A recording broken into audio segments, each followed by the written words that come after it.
Okay, sorry.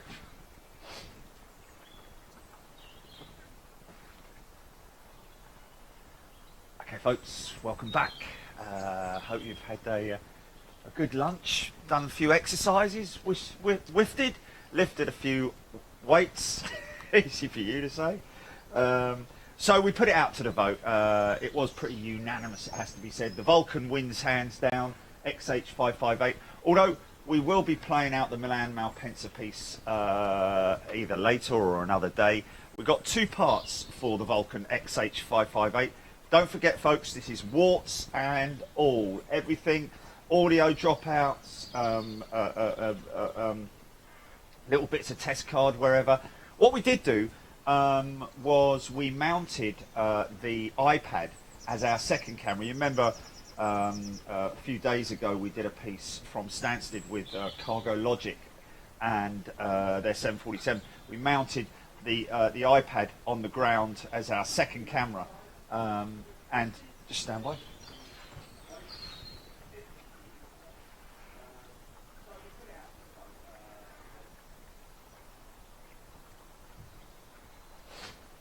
Sorry, some ugly sod on my TV. Anyway, so we were at Cargo Logic. We put the second camera out. Not a second camera, but it's an iPad because we can basically stream that to our server, which captures the two together, so we can switch between the two.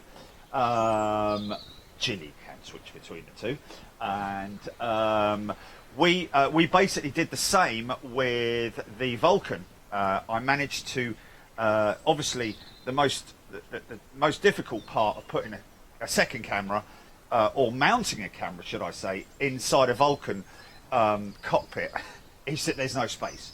You thought the 727 with all its analog instruments was small, but you wait till you see this thing. I mean, this is not much bigger than a fighter jet, single-seater fighter jet cockpit, but with two seats. So you can now really appreciate what the guys did on the Falklands mission, sitting in that seat for however many hours it was. How many hours was that mission? 17 hours or something insane like that, or 20 hours or something, obviously being refueled along the way by the Victor bombers, I believe, the Victor refueling units, or maybe other Vulcans, I'm not sure. But anyway, it was an incredible mission, but it does really bring to light and make you appreciate just what those folks went through sitting up there in the cockpit. It's not like they can get out and go to the loo. They had to do everything, you know, inside the suits, and they had obviously systems to, you know, anyway, we won't talk about that. But the cockpit, very confined. Behind the cockpit is the navigator and I believe the bomb aimers station. That is, as well, is quite confined. However, a lot more freedom to move around. If the Vulcan had any issues in flight, unfortunately, the flight engineer and the navigator were basically not the navigator. Whatever the ordnance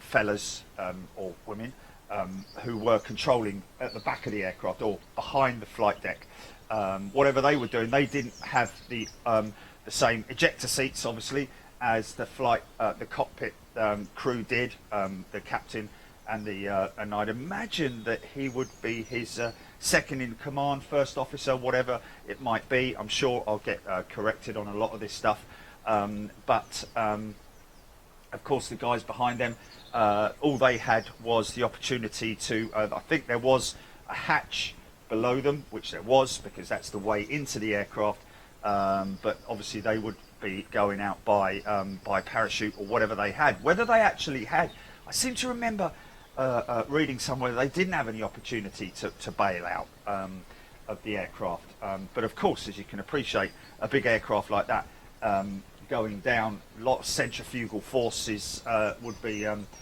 loaded up on them, so it'd be very difficult then for them to escape. But while we're talking about that, what is really impressive is that this beautiful aircraft, a favourite amongst so many thousands of people, both here in the UK and of course around the world, one of a lot of people's favourite display aircraft from back in the day, certainly one of mine, and you could not help but hear it on its when it was coming in, and especially as it pulled up with that big howl.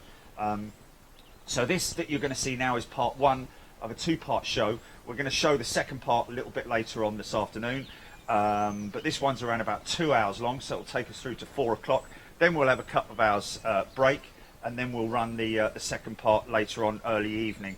But this is basically the preparation of the aircraft, literally warming all the systems up, getting the thing up and running, checking all the electronics, checking the engine oil as well, of course, because you know, they had to put oil in the engines fresh from the start, because otherwise it would just collate down at the bottom, and all sorts of, you know, different things that they had to check on the aircraft before she was fired up and towed to the dispersal point, which is where they run the engines up. So this is the first part, Vulcan XH558, the love of many people. Enjoy it, and we'll see you back here in a couple of hours. Take care. XH558 Vulcan to the skies. Enjoy.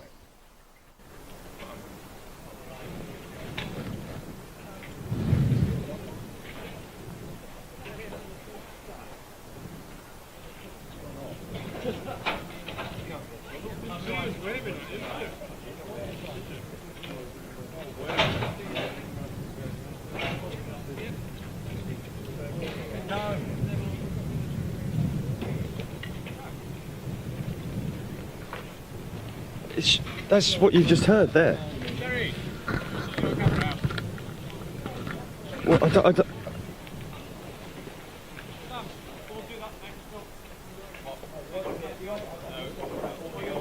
We're waiting for Jerry's thumbs up for that one.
can reach through, so they're out of the way then. Yep.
Tell me when you transitioned it, and then I will. Okay, so you've got a live feed on there now, yeah? Okay, turn back to camera 1.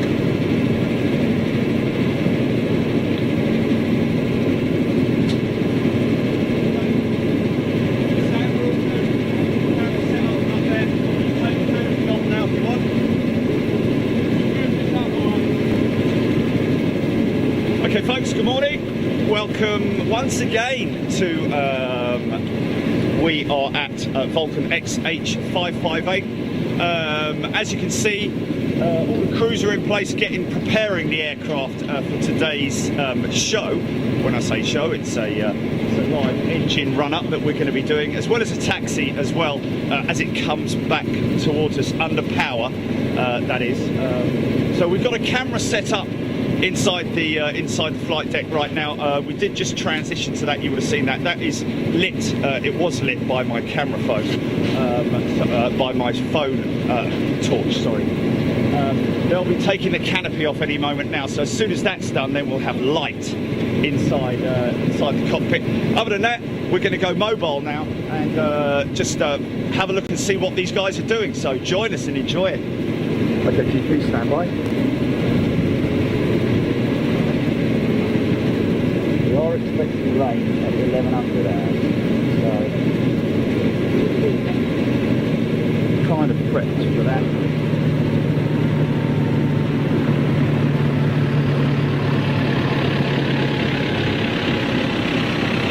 Right, backpack is now going on.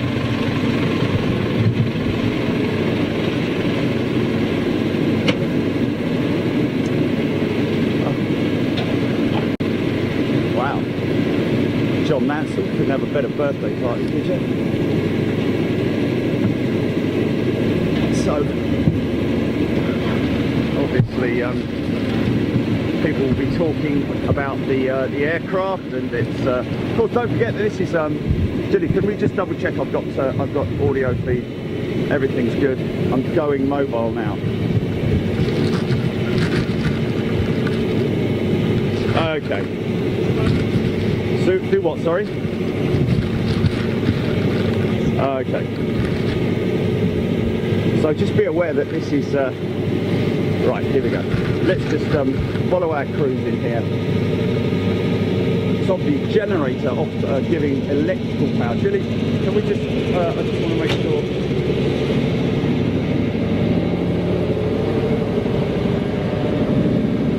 Apparently this collar is an even better starter system than the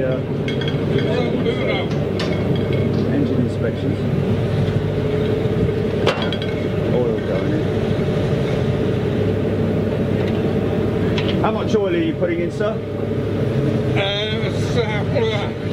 Well, usually goes Checking it on the gauge. Yeah. Oh, there's a gauge there, is there? Okay. Yeah, about 1.5 should just about do it. Not a great deal, is it? No. When you consider the what it's oiling up. It does all 6. They might be able to see it. Oh, right, okay. You're going to see it anyway. Okay, I'm not getting a great shot of that. But... It's not easy, it's very difficult to see.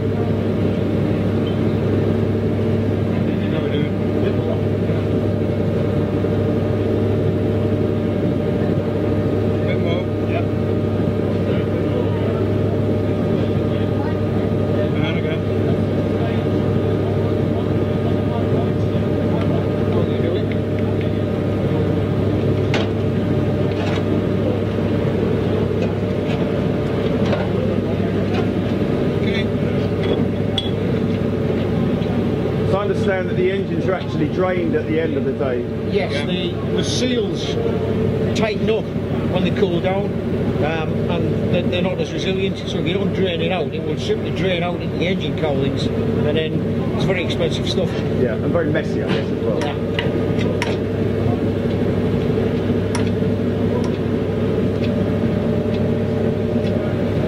This is the hard work bit.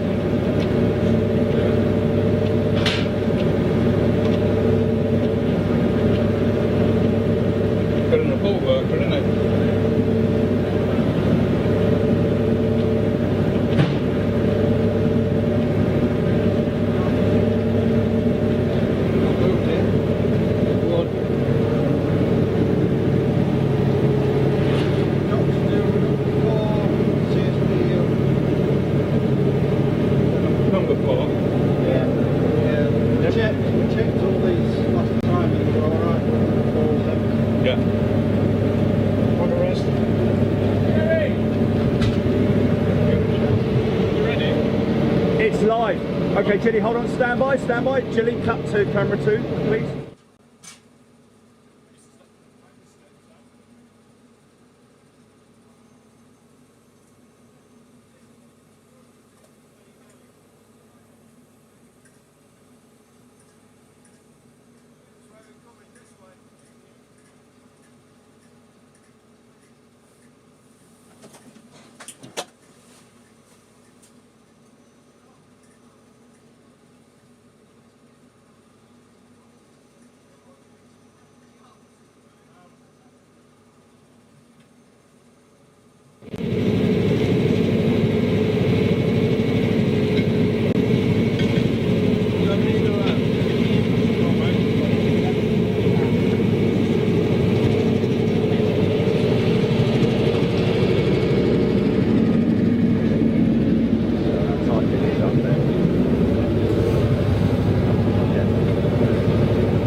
explain to the viewers what's going on here. So you've got nitrogen bottle there, filling your tyres with nitrogen. This is for the tyres. It's a spare bottle that you transit with and then fill the tyres up with it. What sort of pressure are you putting in there? About 140 pounds in there.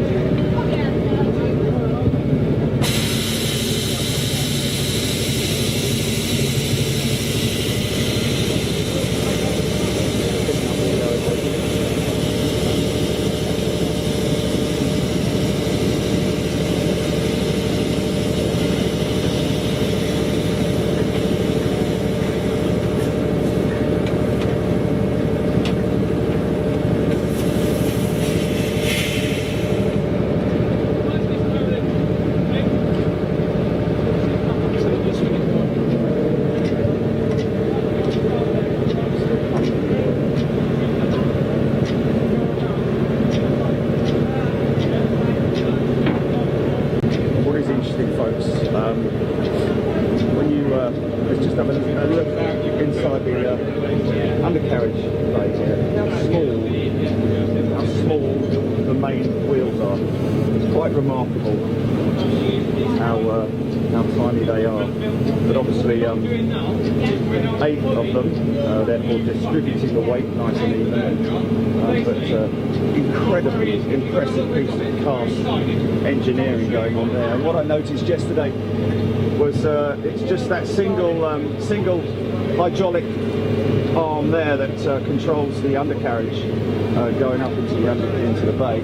You can just see the little recess there at the back there, the well, which basically that strut will pull the entire assembly up into its bay.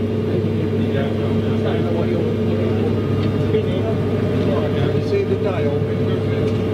Ah, yes, got it. It's on 1.5. Okay. It's 1.5 gallons. Okay. That's it. That's what it should be. Okay, that's good. Obviously,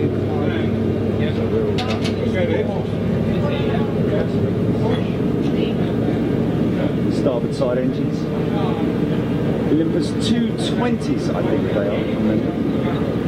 Of course, there was a highly upgraded version which was switched to include the. Let's just have a quick word with Taff here. Taff, it's one of our main men. How you doing, sir? very well, thank you. Good, good. Taff, just are you aware of the offset of the nozzles here? The fact that one nozzle is offset. Is there a reason for that? Yes, and it's aerodynamically, but don't ask me why, because I'm an electrician. Okay, so it's more of aerodynamics. Yeah. I guess, yeah. It's just interesting. Something you just don't really see. I did remember, but it's a few years now when I can't. So Taff, tell us what's your involvement here with the Vulcan Trust? I'd say I used to be the chief engineer on it now, and I've been kept on a contracting basis to come back and oversee all the volunteers to maintain it in a serviceable condition. Okay, so you used to fly her in when she was operational? Yeah, I used to be on board on transiting as the chief engineer, and so I was responsible for maintaining it while she was in service. Fantastic, and it must be an honour to just continue on. Oh yeah, I've had an ongoing thing with the Vulcan since 1980, and on and off throughout the decades, and yeah, it's a special aircraft and I just can't leave it alone. Wonderful, thanks Taff. Pleasure. Great stuff. I've got somebody said hello to you yesterday. Who was it, Gilly? Somebody said say hello to Taff for us. Tim Allen said hello to you.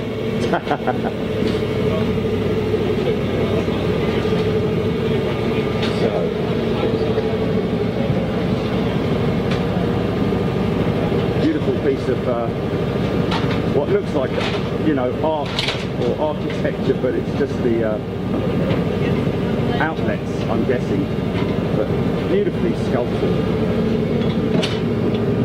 So I believe that's one thing that's take that cap off, and then you go on to just the reverse of take it off.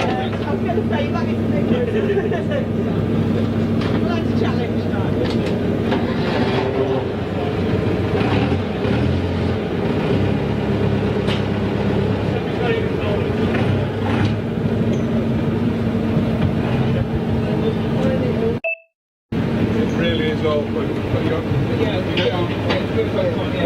Yeah, that's it.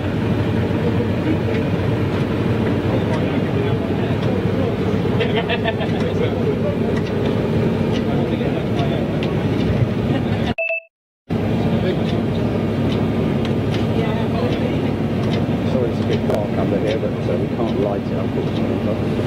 Just set up the flying controls. We walk around, shall we? Just as we walk under the wing here. Now, folks, we did mention yesterday about the names. You can have your name emblazoned on the aircraft, and of course, somebody yesterday was asking if we could look out for their son or whoever it was. But look how many names there are. Nathan, unfortunately, we're not going to be able to find your name in amongst all of this lot, but as you can see, quite extensive on here. £30 to get your name on there. I believe they've just started that that next phase. Sorry, I took the record button for someone maybe. Just going to start the flying controls in a minute. What's that, sorry? Just about to start the flying controls.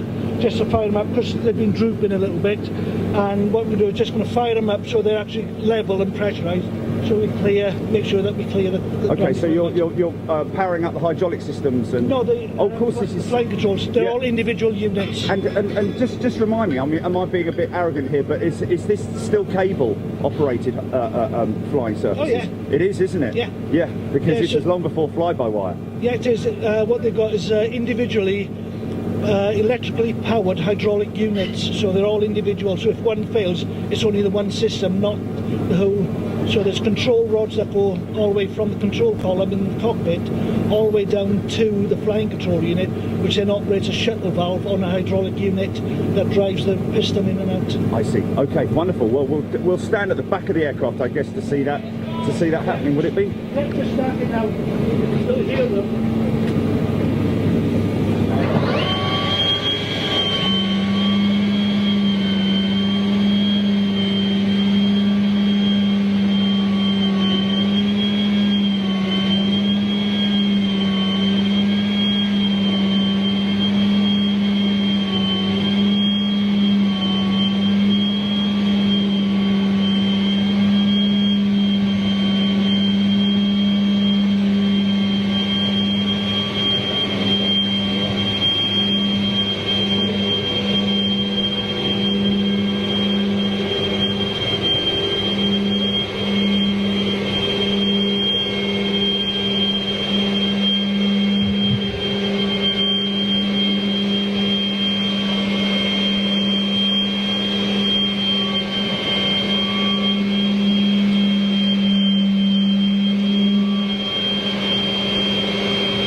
So just to give you a little bit of an insight into what this is, folks, this is actually an air starter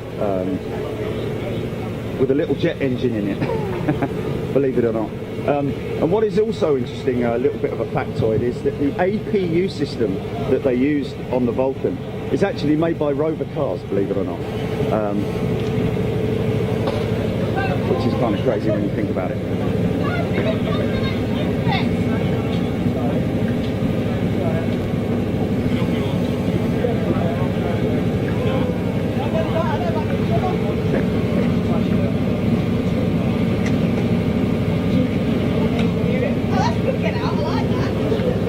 So even just for a taxi run, they obviously have to make sure everything's operating within the right window.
Obviously, people just understand this is obviously AV-Row, manufacturers of the Lancaster bomber. So, very famous British manufacturer, building two iconic aircraft to protect our skies, basically. Well, should I say, protect our land more than anything else. As a bomber, of course, she wasn't. She had no armament whatsoever on board the aircraft. She was not armed.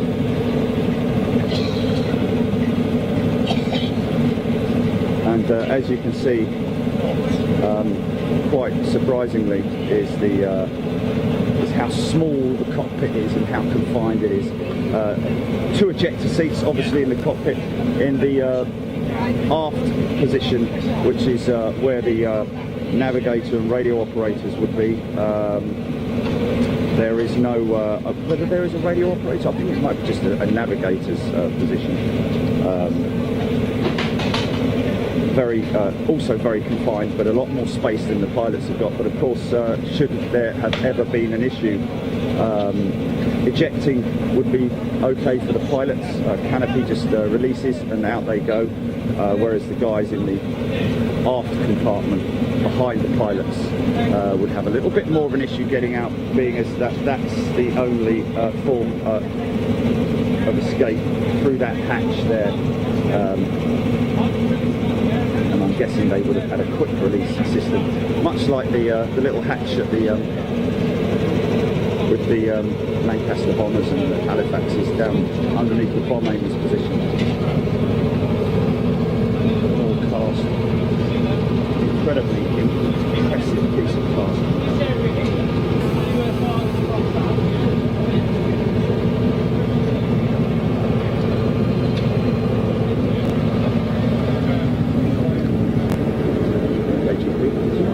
Give the folks a little look into the cockpit one more time.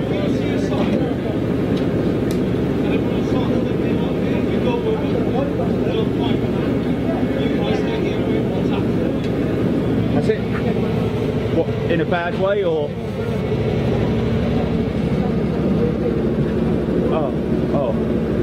Okay. No, that's wrong. Okay, well then, oh, that's not right. Okay, well let me get up there and have a look. Okay, let me get out there and have a look then. Someone's knocked it, haven't they? So what I'm going to do is I'm just going to hook out here.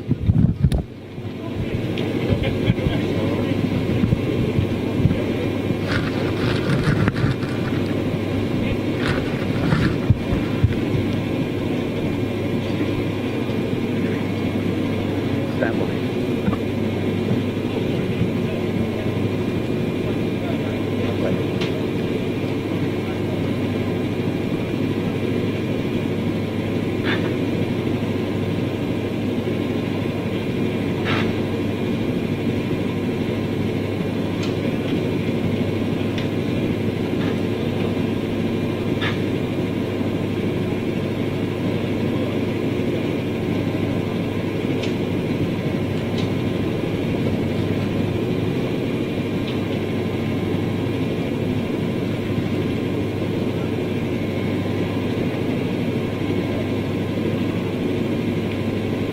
Okay,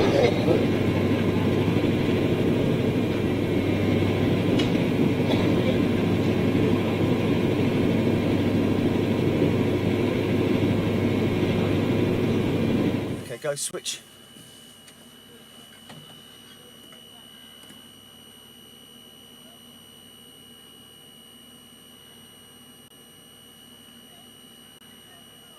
You're good.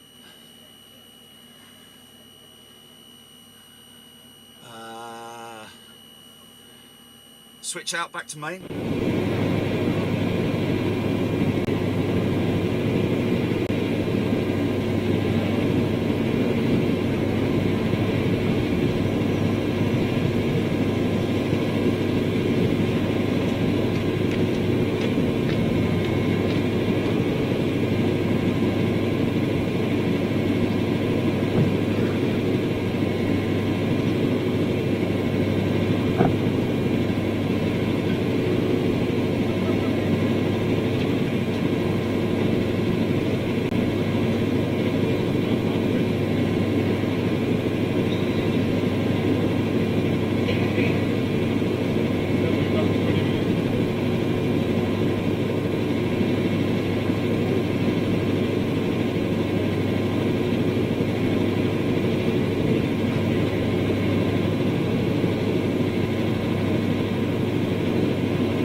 Get it all up here. I mean, I probably could. It's a lot easier if the hatch was properly down, but When we get down to the running, mate, it won't be. it will be, won't it? Yeah. Okay, so at some point in time we can get up here and Yeah.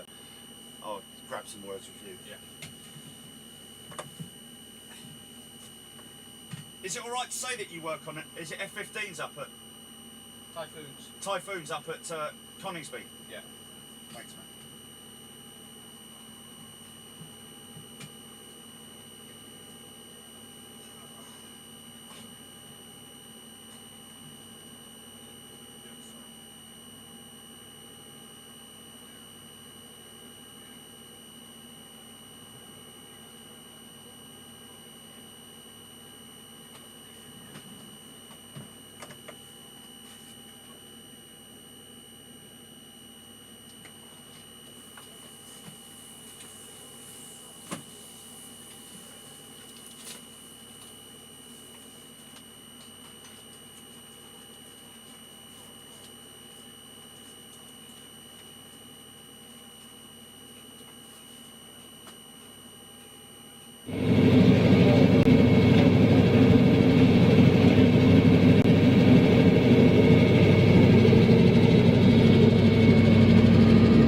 Is interesting, folks. If you can hear me, actually, what we'll do is we'll go over this side.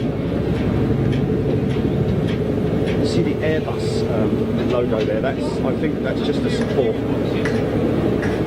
Both sides, that is. So that's one of the other things that we normally check for condensation. And if there's a fuse problem, that's the first place we go in to check all fuses.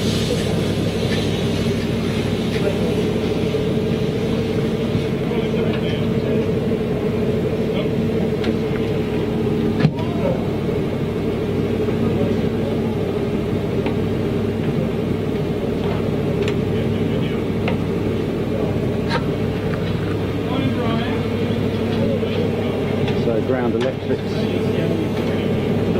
I think we've got both electrical systems fired up. So 28 and 100 and something, I believe.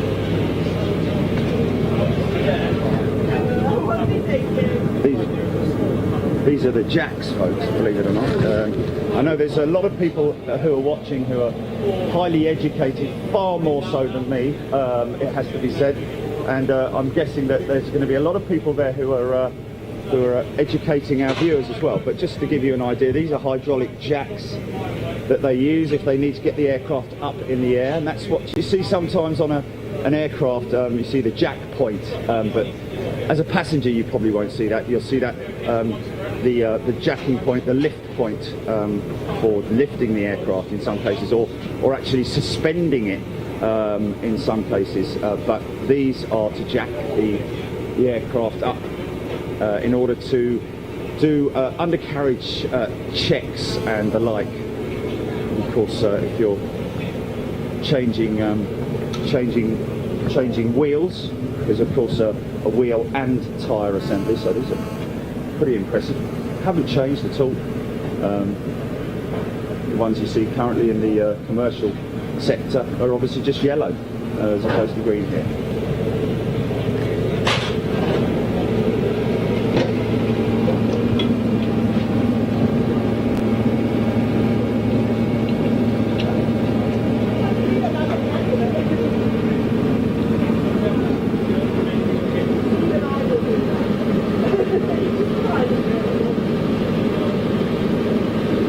So that red section there is, I guess that's something that basically locks the undercarriage to ensure that it will not fold under. If the hydraulics were to fail, that would not normally be in situ during operational flight.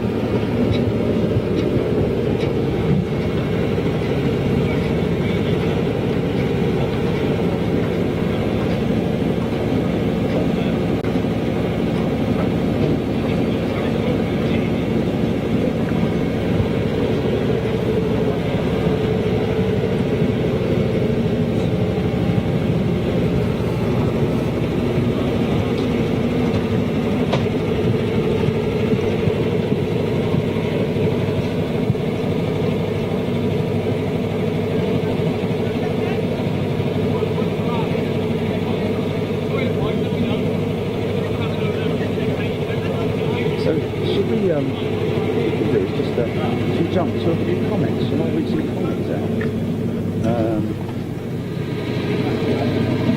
whilst they're continuing on their ground operations. Just read some comments out from people, because I know there's a lot of people who are with us right now on all channels, of course. Let's just have a little bit.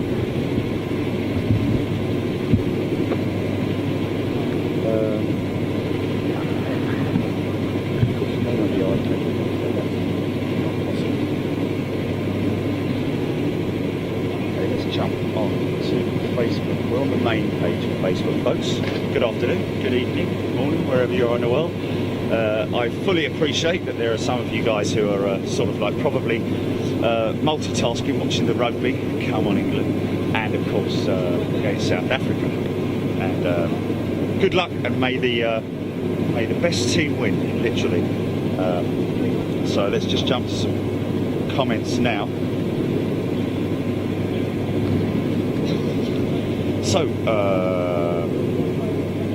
John Hucklesby, let's just see, Andy Dance, Chris G, Robert Elliott, Ross Kennedy, Scott, James Vidal, Rob McKenzie, Odette, all you guys watching there on Facebook right now. Please make sure you come in and say and put your comments out there, folks, because obviously it's good to talk. Mally Beard, John Allen, Jordan Sharp, Cameron Knights, Neil Schwart, out there in South Africa. Good day. From Brussels to the sky, where and when does he operate, please? Oh, okay, I think Brussels from the sky, what you're meaning there is, or asking there, is where and when does this aircraft operate? Well, this is non-operational. This is the last airworthy, as it was, Vulcan bomber that used to fly in the air shows over here. Of course, she was operational with the RAF. Her final flight, she landed here in 2015. Very emotional time for everybody involved, of course. And during the year, you can obviously visit their website and check the dates for taxi runs. Today, what we're seeing is a partial taxi run. It'll be very slow, certainly not at the sort of like speed that they would normally do it. But today is the operation is basically to put the aircraft into hibernation and make sure that the engines are run up to their full efficiency, and so therefore you will hear them in their howl, basically. Ritz EU, Cameron Knights, Caroline Blair, Daniel Opolska. Will only the engine be started, or will they fly? Just the engines started, Daniel. Just the engines. She will not fly. She no longer flies this aircraft. She no longer has any form of certification. So good day to you. Atul Chandra, good morning. Caroline Blair, CPR 1234. Oh yes, the Vulcan is manufactured by Airbus. No, it's not. Of course, I think that might be a bit of a joke. It's not. I think Airbus support these guys, as do quite a few other people very kindly support, as well as the donations coming from people who donate to be part of this wonderful program. So.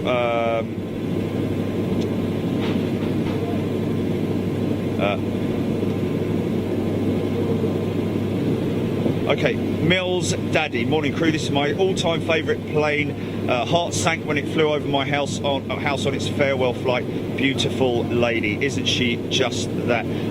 People talking about the cockpit, how unbelievably confined it is in there. I mean, it's very, very small. Literally just about squeeze two people in there. And what is remarkable, and of course I'll be speaking with a pilot a little bit later on, is in terms of sorties, long operational sorties. I mean, they used to fly obviously operational around the UK doing exercises, but actually in terms of seeing active service, the only one time I believe was actually in the Falklands War, when she was used obviously on those stages, not this particular aircraft of course, and then they had to use the air-to-air fueling platform, which ironically enough there's an example of that Victor that's just up the road in Elvington, which also does taxi runs, so hopefully we'll be coming to that later on in the year. Asif tuning in from Bangladesh, good afternoon to you. Mutada Ahmed, Tim Bell, LBA my local too, but only 50 flights a day, it's not busy. Okay. Eurofighter, any ideas on the ETA until startup? Well, the people who have paid to be here today, folks, they've just arrived, and they are going to be shown around the aircraft, given the opportunity to have a little look around it, and then we will be towing the aircraft from here up to the engine test bay. Now I'm going to be in the tug, so you're going to be in the tug with me as we head up the taxiway. They will then unlink it and then push it back into the test bay, where they will obviously apply the brakes. They're only going to be running one engine up at a time, incidentally, but it is going to be extremely loud, so bear that all in mind. Kurt Langrath, plane spotting Ringway. Oh yeah, cool. So there we go. Oh yeah, cool. Ben's Aviation, good afternoon to you, and good afternoon to, of course, everybody watching on the Facebook channel. Let's just have a look at that. Which one is it, Jilly? Which one should I go to? Vulcan XH558, but it's on their page as well, isn't it, to read their comments out. Good afternoon, good morning, good evening to all of you wonderful people watching on there right now. There is the there we are. Okay, so we've got a tremendous amount of people on Vulcan XH558 watching on their Facebook page. Jez Allen, my dad took me for a walk around the aircraft in its hangar when it was flying. He was ex-RAF. I wish I'd got his name on the wing. You can still do that, Jez. £30. You can do it. A lot of people do it out of respect or in memorandum or whatever, whichever way you want to do it. Just Jez, just go to the Vulcan Trust website and find out how you can do that. We did it literally a couple of days ago. We've already received our certificate. So that might be something you want to compare. Okay, Samantha Jane Stevens. My dad's name is on her wing. Fantastic. Gmod Pro. Good question. How much does it cost to maintain? Well, put it this way. Today's exercise, they've put 9,000 litres of Jet A1 in that aircraft, costing around about between 55 and 60p per litre. So you can imagine just the taxi runs alone, she'll burn off a good couple of grand's worth of fuel today. They also have a certain amount of fuel still in the tanks, but as well as that, and of course maintaining her with parts and so on and so forth costs us obviously a considerable amount of money. Arthur Higgs, Claire Jowett, my mum and dad's name are on the wing. Lisa Slater, watched this aircraft grace the sky at many air shows. Yes, so did I, Lisa, and I remember it very, very well indeed. And of course, I remember as a kid seeing this aircraft as well as. Actually, I'm not sure when I was a kid whether it was XH558 that was actually displaying. I'll have to actually find that out. That would have been sort of like in the 70s and 80s. Even so, I remember that as well as the Canberra, the Vampire, the Meteor, the Lightning, of course, Phantom, as well as all those other fantastic jet aircraft of the age. Of course, all hardly flying now for whatever reasons, whether it's health and safety or whatever, but it's a great shame. Michael Sonston went to one of these back in May and was absolutely amazing to see it come to life indeed. Well, we're going to bring that to you live today, Michael. And Lindsay Parker, Daz Newton, you're very right, Daz. Yes, indeed. It does need to be. It's going to be her third winter out in the cold, so it would be good to see her under some kind of protection. Roy Banks, Gmod Pro. Let's just have a look. Neil Last, I own a Dunlop Mazarette that came off XH558, a prized possession. Wow. Maxarette, I'm guessing, Neil, that is obviously one of the tyres. Yes, it does, Holly.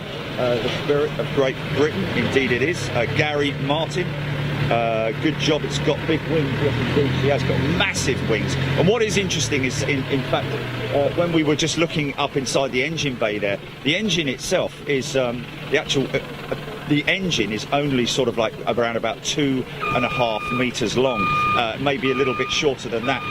These are the Olympus engines, not the Olympus / Snecma engine that was uprated massively to obviously use afterburner for the Concorde, of course. They did have a rapid start variant of this aircraft, and Sam will explain that a little bit later, where basically they pushed, all they had to do was push one button and it would light up the entire aircraft in terms of making it flyable. Are we nearly going, or? No, I've still got stuff to hook up. Okay, good. Another 5 minutes. Okay, mate, thanks. Okay. Holly Merverton, beautiful. Darren Davey, my dad's certificate has pride of place in our living room. Lee Foster. Lee Foster, is it true that the fuel tanks needs to be cleaned out manually due to fungus that may grow in the fuel? Well, I think that I'm not sure about that, because I know that they leave a certain amount of fuel in the aircraft in order to give it balance and weight, especially in the forward tank. For the winter time when snow may get on the back of the aircraft, so she may sort of like sink back. So I believe they that's something that's that I could perhaps pick up on. Dawn Lambert saw it fly over on its last flight. Awesome noise. June Ward, Susan Travis, my dad's name is on the wing. Jay Paul, my little boy wants his name on the wing, it's his favourite plane, he's 4. Jay, most definitely, very, very easy to do. Just go to the website. James Kadira, would love to see this beauty back in the sky. Not going to see that anytime soon, I'm sure. Bill Smith, good question. Who is, I know we've got Tap up there. That'll do. Sam. Oh, who we got taxi next day then, Ian? Adrian Sumner. Adrian Sumner, ex. Is Adrian Group Wing Commander. Wing Commander. Adrian Sumner, there we go, folks. Host of information coming from all these guys, of course. That's the air start that they're moving here, behind me. The air starter. Has a little mini jet engine in it, which is just like an APU. Unbelievable. I mean, that thing makes a racket, and you think that makes a racket, you wait till you hear this thing fire up. Anyway, guys, keep those questions and all of those wonderful comments coming. John Courage, Linda Nichols, Holly Milverton, Richard Bradshaw, Adam Bates, Linda Nichols, Gary Martin, Holly and Daniel Smart, Neil Lee Pudney, and everybody else. We're going to be getting inside. I think we're not that far off soon. They're still filling the starboard engine with oil, so they're still pumping that oil in. So time for a few more. Richard Taylor. I own part of an engine blade from her when she blew 2 engines on takeoff a few years ago. Wow, that's pretty crazy. Funny enough, the guys at in their stores department, they do have an old Olympus engine with cutaway segments in it where you can see the blades turning. It's a 2-stage engine as well, two-stage spool, and in the aft section, which would be the I'd imagine the combustor or the high pressure turbine, I'd imagine. Low pressure at the front, high pressure at the back, I believe. Maybe the other way around, I'm not sure. Anyway, interestingly enough, that particular engine ingested some FOD, foreign object debris as it's known, and it was only a little tiny stone, and it's quite interesting to see the damage that little tiny stone made to those blades, which was quite amazing. Damon Campbell, Sean Hopton. Sean Hopton, what time is engine start up? Only working a mile away. Well, Sean, you're most definitely going to hear it, but we're going to be following this right the way through. Sort of looks like they're not that far off now. So what happens now is the aircraft will be towed up to the engine test bay, where it will be hooked up, and obviously there's a certain amount of standard procedures that need to be adopted to starting up the engines. So all the systems will be checked. Obviously, all the instruments on the flight panels will be checked, and of course, all analog display up there, not a single glass screen in sight. Let's just go back up to the cockpit and have a little look up there. Jilly, do you want to go to the cockpit?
Check your audio. Just check your audio.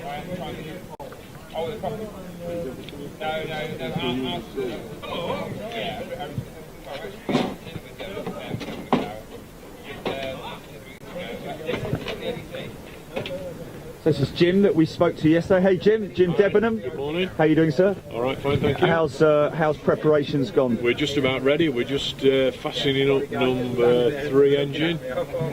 We've topped all the oils up, done all the tyres. We've had to run the elevons because basically they were sitting low, and after the refuel yesterday the jet's sitting a little bit low. So we just wanted to straighten them up a little bit this morning. Okay. As you saw, we've had the power on this morning so that we can get everything done and ready for today. We're just about ready now, so we'll all scurry off in a minute to go and, we'll have somebody on the wingtips just making sure that she's going to go over everything. So if you see the building there, when she's fully fueled, we do struggle to get over that a little bit. Which building? This red and white. Oh, right, okay. So you can see it's about the right height. Oh, okay, yes, it is, isn't it? Fueled, yes, so we very carefully watch it go over there, yeah. Okay. Once she's past there, then everything's fine. So you're burning around about, how many is it, about 10,000? I think we'll burn about 10,000 litres today, yeah. Oh, okay. We'll leave about 10,000 litres in the jet, ready, for winter, just to counterbalance it through the winter. And somebody was just asking, I said that you leave a certain amount of fuel in the aircraft to, like you say, counterbalance. Yeah, we have to be very careful because she is quite finely balanced. So what we do is the fuel that's left in the aircraft, we pump it through to number 1 tank, which is at the front here. So that balances the front end. So if we get a lot of snow on the wings, then the weight of the snow won't tip the jet up. I think if people fish around on the internet, they can see 1 or 2 Vulcans where that's happened. I believe it happened with one of the ones at Carlisle a few years ago, where the jet actually tipped up. But the other thing we also do is we have the props, and we'll put a prop under either side before winter really gets here with engines. Oh, I see, so just to stabilise it, make she's sure actually sat, not on the prop, but the prop's there just in case she does settle a little bit. I see, okay. And in terms of the fuel itself, it doesn't sort of like have a no, it doesn't have a shelf life. Shelf life, yeah. No. So we tend to keep around that amount of fuel in her anyway. We try not to go below 10,000 litres. Because what happens, all the tanks that are on are rubber, so they're very similar to what were on Concorde, the ones that were in the wings on Concorde, so they're like rubber bags. And if you take too much fuel out of them, they start to dry out and crack, and then we're in all sorts of trouble. I see, yes, so it actually keeps them lubricated. It keeps them lubricated. Yeah. Wow, that's interesting. So what is the procedure once they've finished filling the oil into the engine? Once they've finished, which I believe they have because they're fastening the doors back up, we'll get ready to tow. So you'll see 2 people go out to the wingtips. You'll see 1 person stay here. So just a bit of interest if I just show you. Yeah. See the little white marks on the wheel? That's the maximum amount that the wheel can turn. The wheel lock, right. So the white marker in the middle can only go as far as the white marker on either edge. What happens if you take it too far, the column inside snaps. Not such a big issue for us because we're not flying, but if we actually lifted the front wheel off, the wheel would go off. So we have to be very careful. So you'll have a guy stood here and you'll see him doing this to the guy in the tug. So he's telling him how far away he is from that mark. Yes. So I see. So that's another there's thing. one on the other side as well. Yeah, oh, okay. So there's a limit either there's a side. maximum on either side. Yeah. I'm with you. Yeah. And Where did the blue back on board? You drop the strap down for a second. so Adrian's on brakes. So he'll be braking the aircraft while she's moving on the top. Okay. And that's in the right-hand position, is it? I do believe. Sam, what seat are you in today? P2. P2. That's left or right? Right. So Sam's right, Adrian's left. The gentleman going up now is our engineer for the day. So he stays with us all day. He's one of our supporters. So he'll keep an eye on the instruments. Okay. Jilly, do you want to go to the main camera? To the. That's The wonderful thing about it, I hadn't been in one for 20 years, and I climbed in the one at Southend, 426, and it was the smell that distinctive. Yeah. Similar to the Lancaster has it's the leather and the pea. Yeah. Because we had these wonderful bladders, Yeah. pea tubes, Yeah. that were with a chrome top, and Yeah. people used to give them away as farewell presents to people. It's a bit embarrassing when you fill one, as I did on one occasion. There we are. Just, I can see now, because the visibility, because obviously the way it was designed, it's not designed for. You know, but people comment about that, but it's something to get used to. yeah, because obviously I've seen camera shots from here, but obviously we're sat further forward, so you can actually see over the top. Yeah, But obviously when you see that, you think, well, how do they see where they're going? Yeah. I flew down here. When was that, last year? So we're obviously here, Yeah. and will be towed out to here, Yeah. and then he obviously needs permission. This is Zulu 6. Yeah. You need permission to go down the taxiway right down to the engine ground platform. But you'll see on the way, this is one of the old runways here. Yeah. You know, we had 3 runways. There was Yeah. one obviously across here. Yeah. It was RAF, wasn't it, before? It was, Yeah, I did 2 tours here. Yeah. I was OC Ops here. Yeah, and so when they became civil, they extended the end here. Yeah. But in 1950, got to think about this, 57, 56, 57, they extended the main runway for the V-Force coming into here. Yeah. So they bolt hold, as we call it. Yeah. They moved 616 out, which was the Meteor Squadron, out to Worksop, Yeah. the airfield there, during that time, and then disbanded 616 there. Before they bought they had one Valiant Squadron here, and then 101 came in with the Vulcans here. Yeah. And in fact, this aircraft was here Yeah. in the 60s. Yeah. Yeah. So it's come home really to. As a white aircraft initially, of Yeah. course, and then in 63, Yeah. when we went low level, Yeah. they did the camouflage scheme, which is interesting. I've been waiting for the smells. That's what I've been waiting for. And it is exactly what I expected. Yeah, Even yeah. when I was unwrapping some of the parts the other week at Stratford upon Avon, I was unwrapping them. Oh, okay. Yeah, I went there. I brought some bits and pieces. Oh, you've gone that far, my word. Yeah.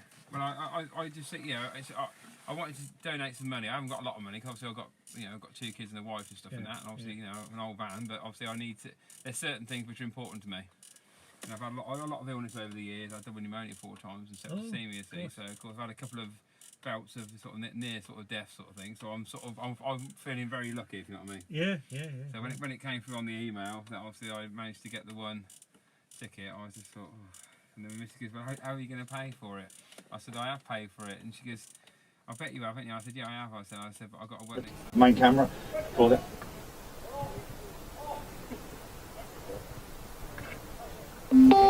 ATC.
nuclear weapon, it was never going to be that way anyway, because we were probably going to be blacked out.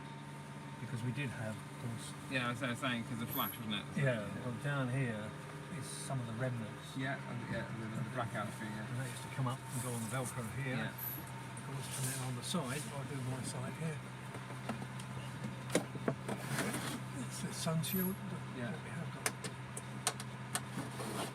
It's a means of blacking out. Oh, Yeah. Yeah. Same your side. I've got. So you can go totally black. She does that. This has been used for what? So that's where. If we had a problem in the air, and there was a couple of occasions when they had a problem with the aircraft, and because they had time, then they had time to get the rear crew out, which of course is the problem down there. Yeah. And you can see jolly well. Yeah. That will be the If you dig position right, of- you're going to go into the landing. if you had landing gear down. Yeah. And the whole idea was to hold on to one of these door struts Around as you to the went side. down and hook you around that way. Up the top here, if you ditched or you had time, and I know one crew that did it, you can get rid of the canopy. Yeah. The first pull on the ejection seat would also get rid of the canopy. Yeah. If you wanted to, there's 2 pit pins here which would be out. Yeah. So we'd have all the safety pins here Yeah. to make this live and also the canopy live on Yeah. this house. So by pulling both or either of these, Yeah. the canopy would lift Not off. the top set. Yeah. And its eccentric hinge, Yeah. just take it back. Yeah. Probably hit the tail. But Yeah.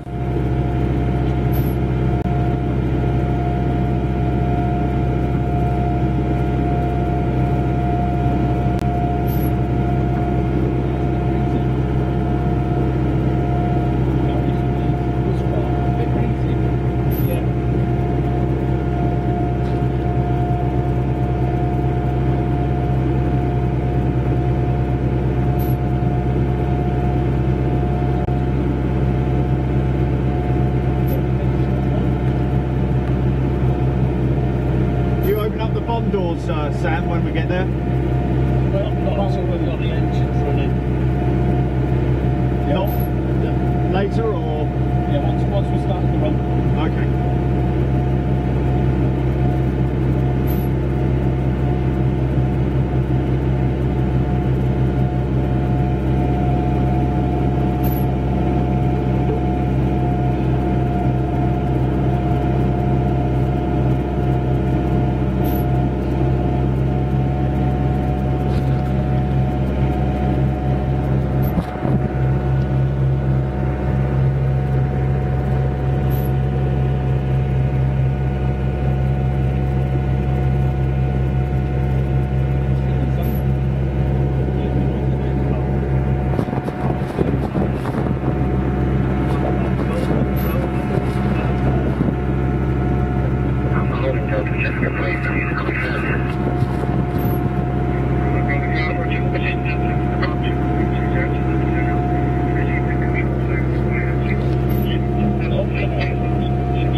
council which banding it was for the council tax. Once he started paying that council tax, and he paid it for over 3 months, the council, in the eyes of the law, have accepted it as a separate residence. So I've done all that, and then I put in for the thing, and they said, you're not going to get it. I said, well, I'm going to go for law certificate of use, and it took 6 months, a lot of stress. Yeah. Obviously, I'm not an architect, but I've done all the stuff for it.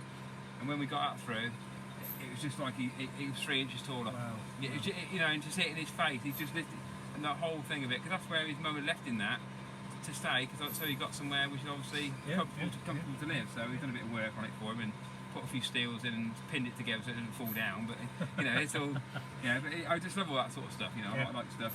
Before we started building our house, we restored a great listed bakery, and we lived in that. So we've done quite a bit together. Me and the wife. I don't know if she still looks 16 and I look flipping 50. I'm only 44. And it must take its toll. It must. Oh yeah. There's no doubt. The stress, but I feel better for it. I probably think like a 60-year-old. But also at the same time, I know what's important. Yeah. But your mind's taken off other things. If you've got a project like that, and you've given yourself a deadline, I think it comes away. Sadly. Yeah, so it was coming in.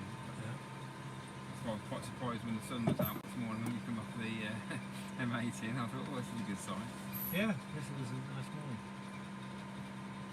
But it's the track of the low pressure that the centre of the low is going to be interesting. Yeah.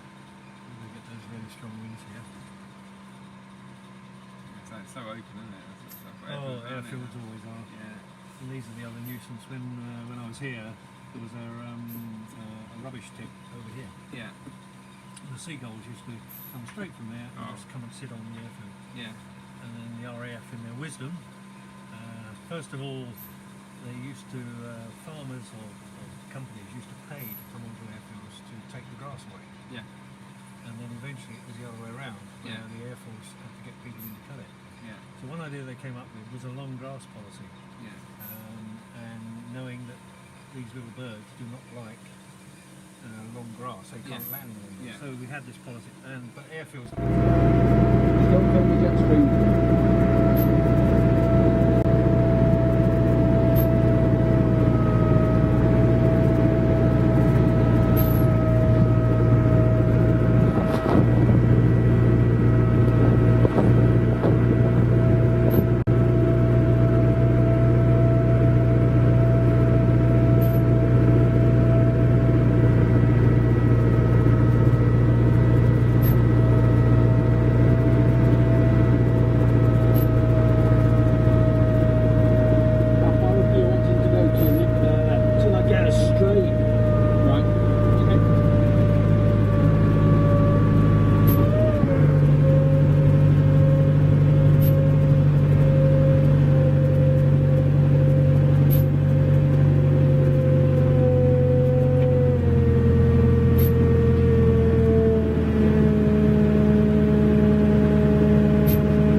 Transporter van, and he brought it in there, and it's £20,000 with the VAT.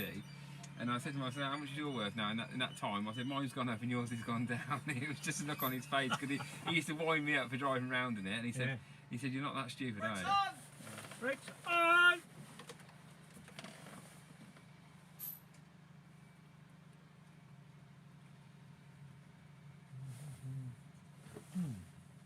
So all this sort of stuff, I just love it. In fact, there was a programme on I just caught the other day, yesterday, day before, about Land Rovers. So they were going to do one up, and he found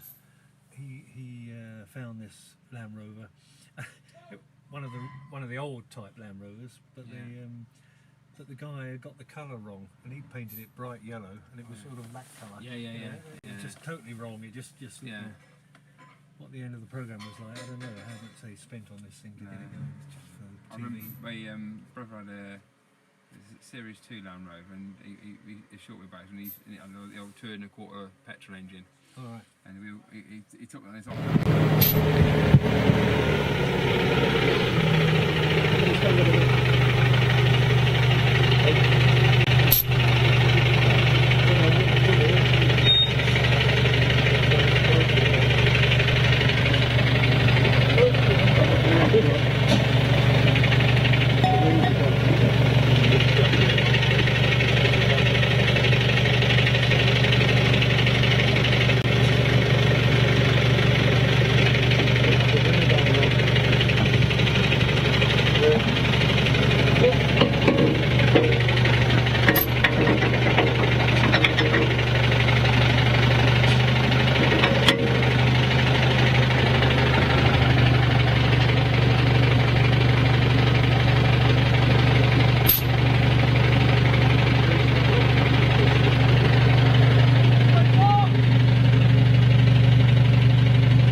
big with you.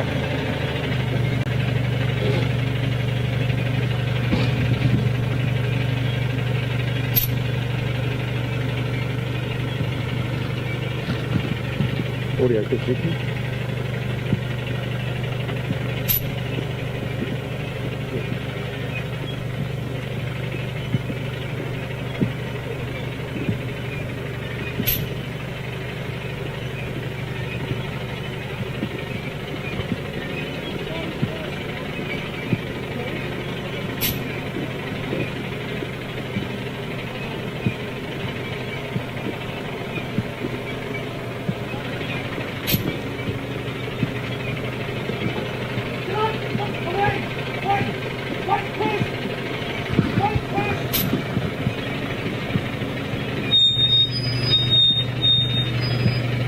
Let's see if we can walk around and get around the back.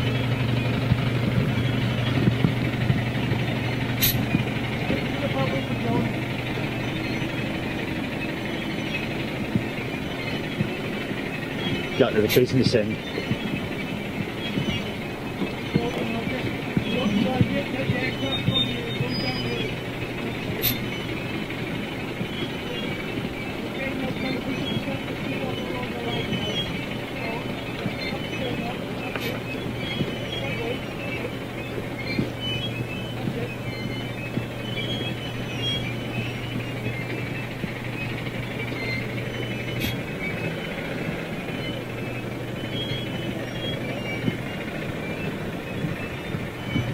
See what's obvious on this type of aircraft. No horizontal stabilizers, because the wing is such a dynamic wing that basically doubles as the stabilizers.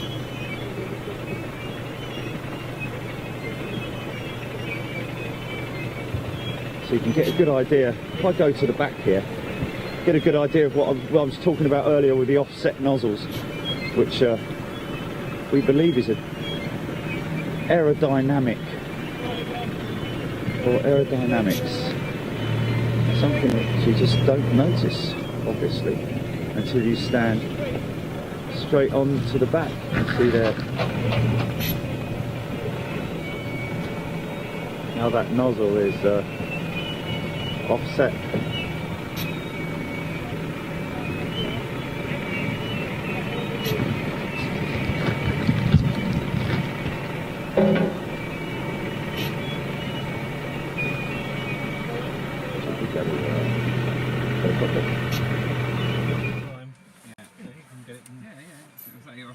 Get some people short, they're not going to say, "Oh, you got all." Well, I've got short legs, so it's. Or was there a regular? Was there like a thing that the police used to have? You have to have a regular height and. You have to be, was there? No, we did in there. There was some aircraft. I think the Hawk was one. Certainly the Gnat. Yeah. And the problem was that this length here. Yeah. And it was for the ejection. Yeah. Because sometimes what you didn't want to do is obviously catch your legs. Yeah. So we used to wear garters here. Yeah. That plugged in down here. So as it went up the rail, it put your legs back. Yeah. So that would stop your legs flailing. Yeah. So you wouldn't. But what it doesn't do is change the length here. Yeah. And so there isn't a problem because this seat goes that way. Yeah. So you're coming away from it. Yeah. So it's slight angle. The only main problem was they weren't rocket seats. So this was a real bang. Yeah. And people used to get a lot of back problems. Yeah. If you had to eject. Yeah. And of course the traditional thing you saw in people in the old aircraft, people were doing this, which you could do, of course, with the handle. Yeah. But the policy at the end was to sit with your back straight and use the lower handle. Yeah.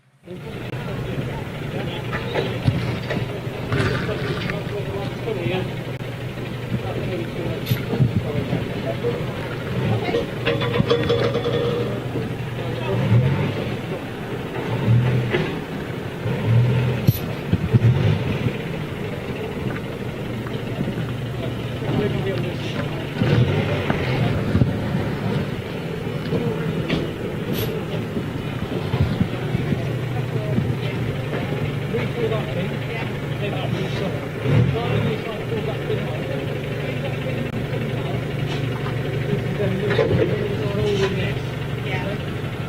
be holding this. Right. You would have pulled that out of the pin. Yeah. You would then hook that. Yeah. You would then bend this back. That pin then sits in there again. Right. So then it's right. Yeah. And then we put it down on the floor. You ready? Ready. Me and Carol is on this side. Right. Another two this side then. Right. So you grab the arm. Oh, you got the pin? You got the pin? You want this again? Yeah. We'll just put the collar off, Caroline. Don't take the weight of the arm. Give the pin a boot.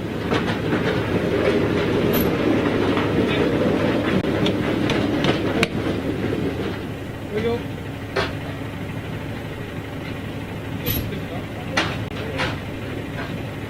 When you grease that collar. Yeah, I was going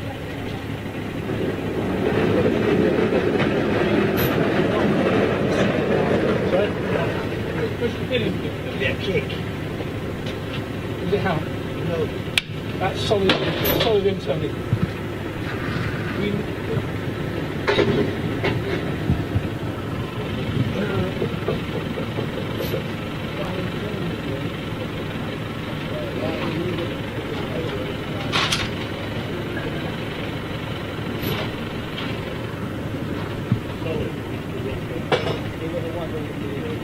Something like that's been in there for so long. Good chance that it's slightly seized in there.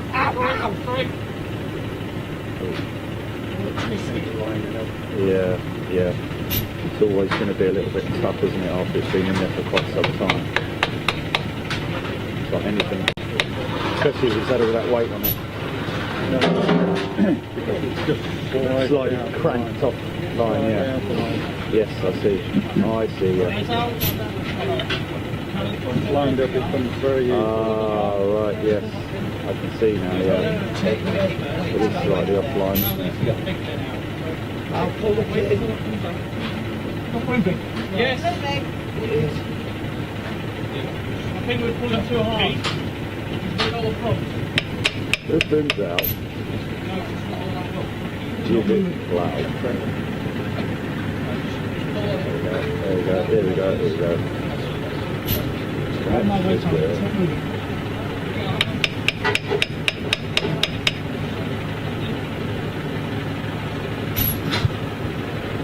Come back to that.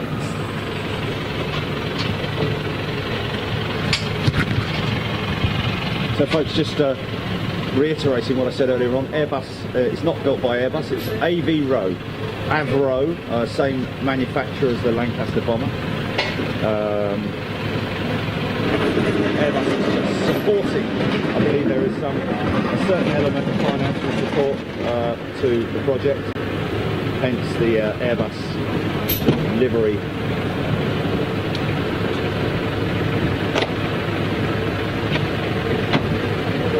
And again.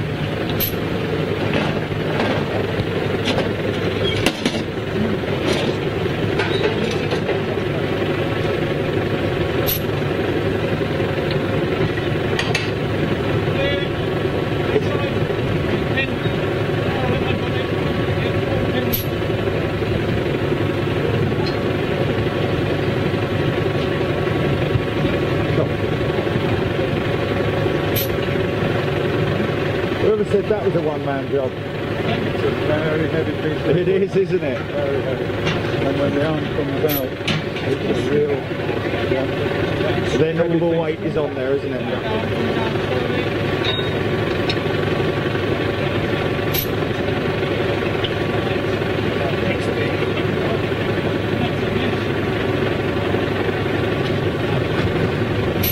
And then you can let the hatch down fully. If the tail bar's perfectly in line, it comes down straight away. Yes. Yeah. But slightest bit of movement. And of course there's no way of really like being able to guarantee that centralising, is there? It's just a luck of the draw, isn't it? Yep. Because we're only talking millimetres off the line, and you know, something with such an amount of tolerance on it.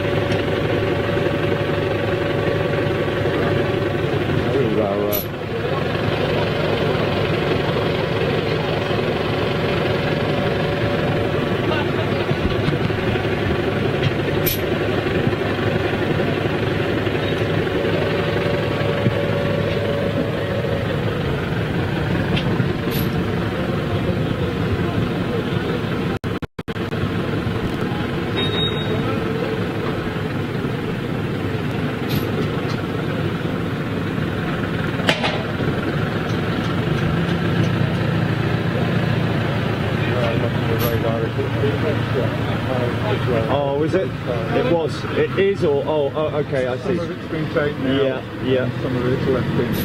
It's left in for ballast weight. Right, I'm with you. Yes. A lot of the radar equipment was in here. And was there a ray dome per se in the nose? Yes, there was. Right. The navigation bombing system scanner sits in the nose. Yes. Right. And the blister at the front with the little screen on it, is that literally for bomb aimer or? No. Oh, you mean the little glass? screen glass? Yeah. Yeah, Is that it just was, literally a bomb aimer.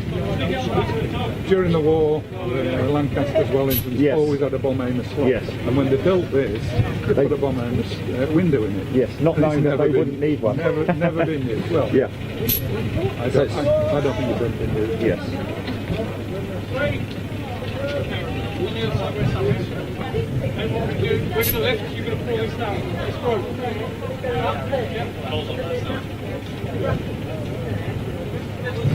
The door itself is very heavy. This, See that.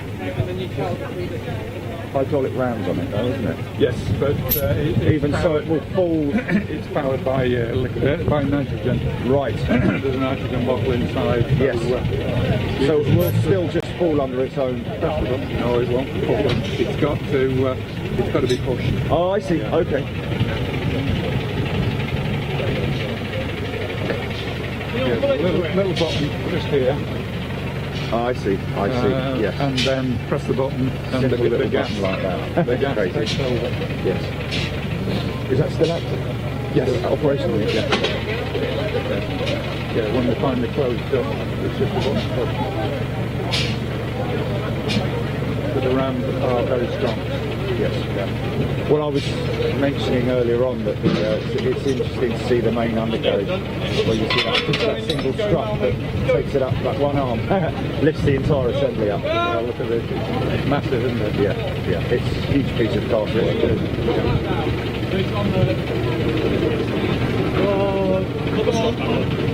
But a very delicate steering mechanism inside it. Yes, yes. It's Much like a commercial aircraft super steering piece of kit. Do these stand by? I'm just going to...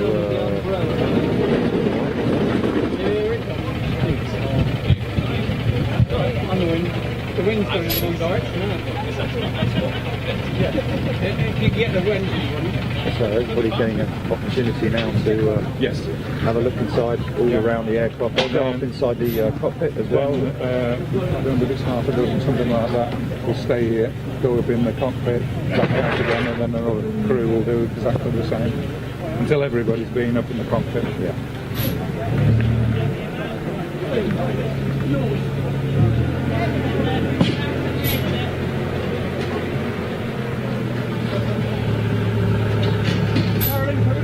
So what is interesting is when you actually look at the engine out of the aircraft, Yes. how much it literally is a very short space, isn't it? Sort of like it starts around about here, is it? Yeah, well the And doors then come down. The doors come down, and this is the back of the engine, just around about here, isn't it? The tailpipes. Yeah. So it's only literally a couple of metres long, the engine itself. 2.5, 3 metres long, something like that. 4 metres. Is it 4 metres? Yeah, Oh. something like 4 metres long. And these are quite interesting, important in the operational running of the engine. So you must make sure that there's clearance coming out. Yeah. Okay, so GP, can you just cut to flight deck?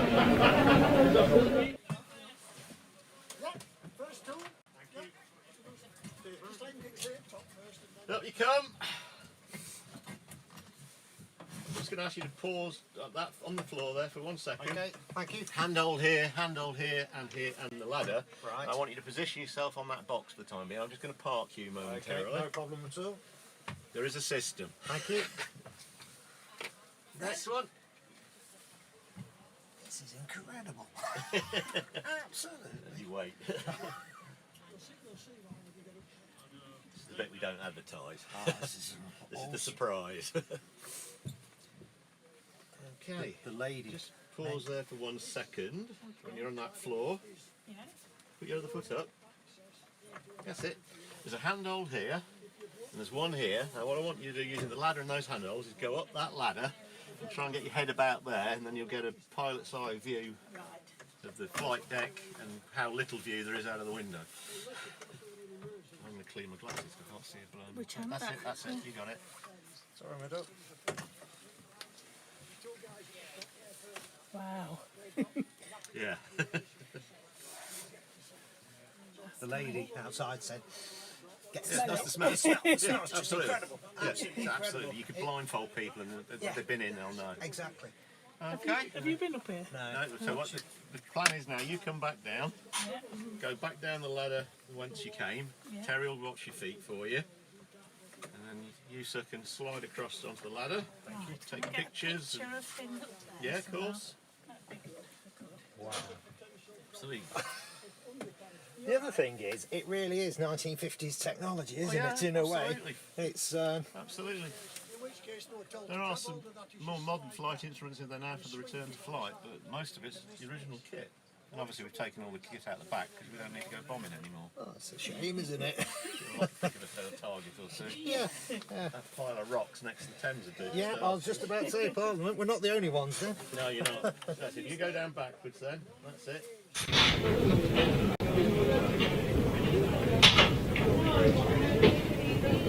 Okay, folks, so I'm here with Bob Story. Yeah. Bob, you've been with the Vulcan Trust for some time, I guess. Yeah. Just give us a little bit of history on yourself.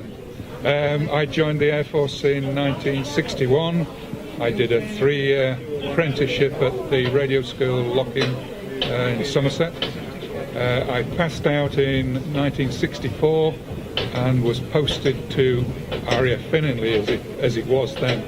As an aircraft radar fitter, so working on aircraft or aircraft equipment. I spent probably 6 months in the radar bay repairing IFF equipment, which was fitted to the Vulcan. When it was unserviceable, it was taken out, taken into the radar workshop, and I repaired them, put them back together again and got them working. And then went on to 3 hangar, onto the OCU. And I was there for nearly 2 years, working on the Vulcan, mainly B2s at that time, and 558. That was in the 3 hangar as well, so 558 was on the OCU. So when you say OCU, you're talking about Operational Conversion Unit? Yes, the pilots were coming through, and also AEO's navigators training, converted onto the Vulcan. So they learnt the Vulcan at Finningley. So where would have they been coming from? The Canberra, for example? Or? Yes. I suppose at that time there were Meteor pilots, the Canberra pilots, Canberra navigators, and of course we had AEOs, Air Electronics Officers, who had quite a job on the Vulcan because they were in charge of all the electronic countermeasure equipment, because this was rammed full of countermeasure equipment, jamming equipment. So that was the AEOs, and he did all the electrical control of the aircraft as well. So the aircraft was unarmed? It had no armament in terms of like defensive armament? No defensive armament whatsoever, but because this was an OCU, it didn't very often get bombed up, but occasionally they would bomb up for exercises and have nuclear weapons on it. I don't ever remember us having hard bombs on the OCU, but they were capable of 1,000-pound bombs. The bomb bay will take 21,000-pound bombs. So if you're in a conventional role, you use the 1,000-pound bomb. But generally, it was the Cold War, and it was there to drop nuclear weapons. Quite often they were fitted, tested, taken off again. But basically, Finningley was for training. Training the pilots, the navigators, and the air electronics officers. Did they train for scramble scenarios? Yes. And they had an aircraft that had a rapid start system. Oh yes, there is a rapid start system. I think all the B2s had a rapid start system. Just explain exactly what the rapid start system is. It's where one engine will start and the compressed air will be fed back to the next engine and back to the next engine. So it will all fire at one. There's a switch, a rapid start switch inside the cockpit. Just press the rapid start switch and it goes into so that's the whole airborne in 90 seconds. Exactly. There was an ORP, operational readiness pan, at the far end of the runway, just a hard standing, pretty much like this, where the aircraft were parked. Generally 4 aircraft would be parked, ready to go, in various states of readiness. But depending on the state of readiness, yeah, that could go within 4 minutes. Wow. So this is an aircraft which is kind of, I guess you could say, we were discussing it earlier on, but it is relatively archaic in terms of its no fly-by-wire, all analog displays. It's all analog. Yeah. So you talk to people nowadays and say it's all analog. It's what? Yeah. It's not digital at all. Yeah. So the no glass screens. Nope. Everything was cable operated from the yoke. Right the way through to hydraulic pumps? Yeah, there are rods, there are cable rods which feed through, but basically... Much like the old bombers? Yes, just the same. But of course then it feeds back to electrical drive units. This here is Elevon drive unit. Yes. So that's electrical. So they're electrical screws, but it's producing a hydraulic ram. Oh, okay. So it's not screws like the modern day ones. It's a hydraulic ram system, and that's the hydraulic ram that's housed in that. Yes. That right. Okay. That's the power flying control. Yeah. But you can, when we start up and switch on the power flying controls, you can hear them. They're very, very noisy. But it's as the electrics start up. But then, when they're operated, it's the hydraulic ram that pushes it up or down. Yes, yes. Now, she's a delta wing aircraft. Yep. Therefore, no need for a tail section or horizontal stabilizer. No, so to speak. no, it's an Elevon. It is an entire wing, isn't it? Yeah, it's all incorporated. The only thing at the back is the rudder, which is a massive rudder as well. Again, that itself would be controlled by hydraulic pumps, yes, electrical same sort systems. of thing. Yeah. And inside the cockpit there are actual rods, control rods running through. Which is crazy to think of. It's a very, very old-fashioned. When you think that this was designed 5 years after the Lancaster by the same guy. Yeah, 1946. It was first on the. I think it was something like that. I'm not sure of the crazy. date. Same. But it was just probably 5 years, and it was the same guy, Chadwick, who designed the Lancaster, who then designed this, which was futuristic, totally different. For its time, incredibly beautiful. But it's all old technology. Yes, and the amazing thing is that there were only two variants of the Vulcan. Is that right? The B1 and B2? They started off the B1, then the B1A, and then the B2. Yes. Yeah. So the B1A was considerably different to the B2. Yes. A lot of variation. Yes. Yes. This is a much more. I would say the wing was substantially different. Yes, it wasn't was. Yes, it was. It was. You can see as you walk along the wing the difference. When it was first started, it's a straight wing. Yes. And of course, and they've added that curve. Yeah. And here. Yes.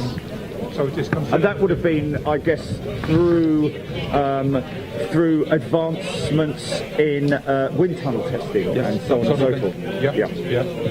It just performance of it changed over the years. Same as the engines went from 200 series engines to 300 series engines, and considerably more power. Yes. And later, of course, uprated to the afterburner system for the Concorde. Yes, exactly. Yes. So obviously a very well proven and very well respected engine to power such an iconic aircraft as the Concorde. It's an incredible engine. But it was much bigger, I believe, the one that powered the Concorde. It was just a slightly larger fan casing and everything. It could well have been. It could well have been. I don't know. I did work on the Concorde for 3 years at Bilton. After I came out of the Air Force, I was a flight simulator engineer, and went to Vulcan for 3 years on the maintenance there. And that was training all the pilots. So it was an interesting period when it was going through acceptance for New York. Eventually got into New York, but it was a very, very long process. And of course, during that time, we scrapped all the rigs and everything because they were never going to build any more. So mid-70s, that was it. Yeah. And that was the end of the build of Concorde. Yes.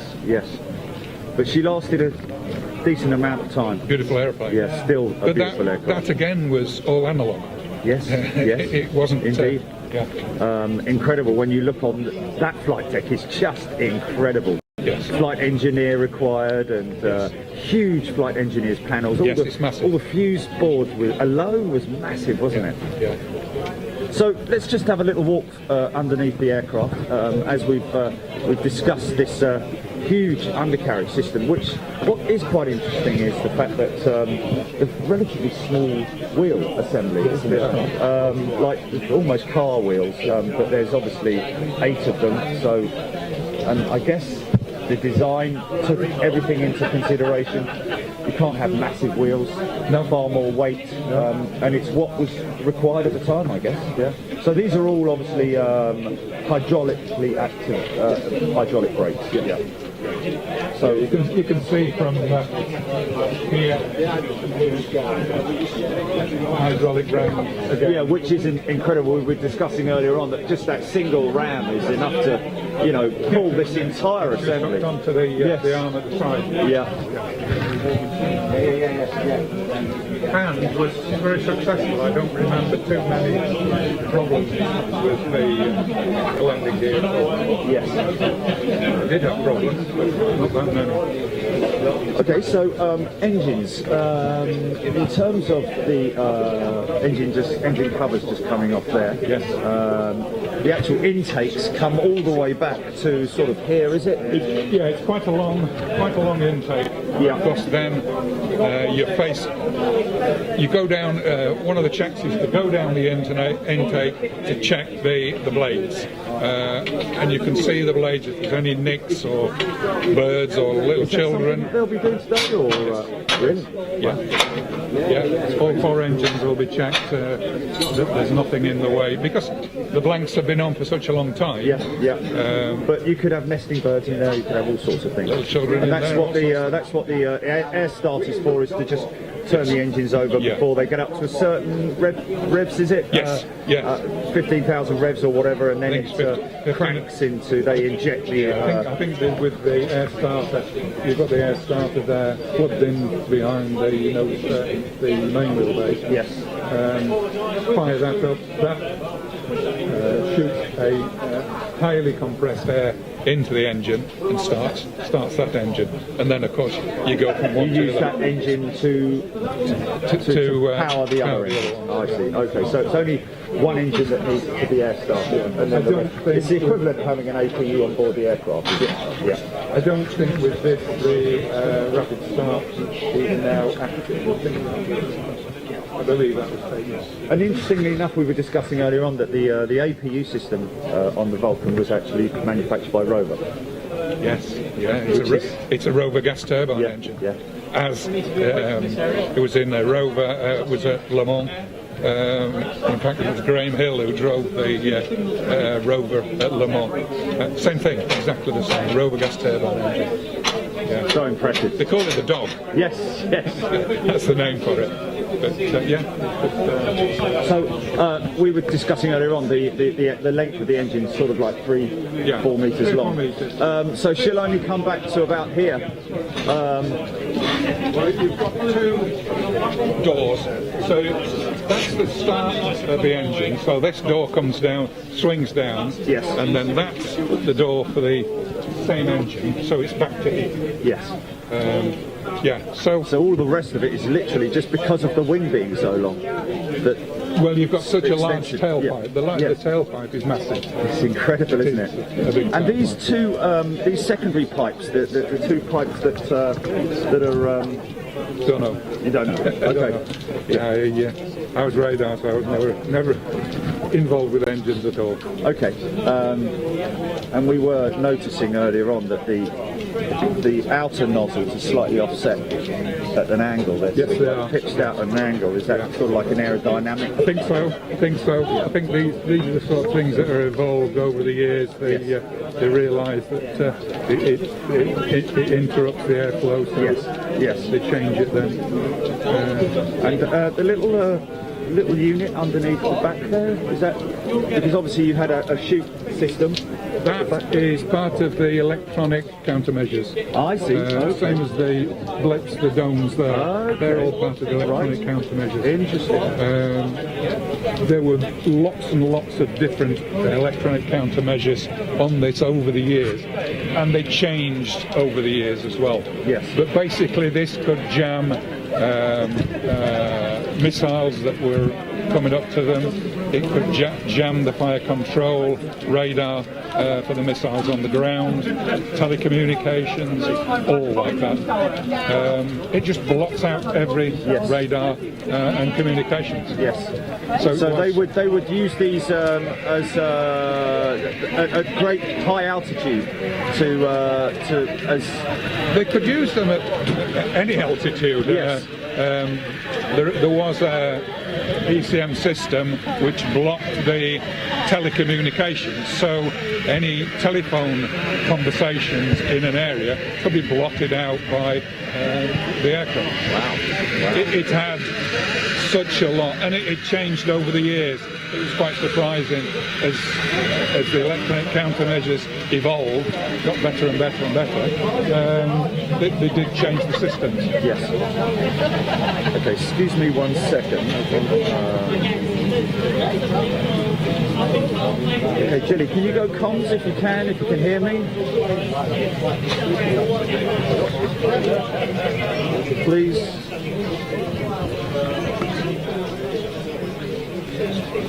Okay.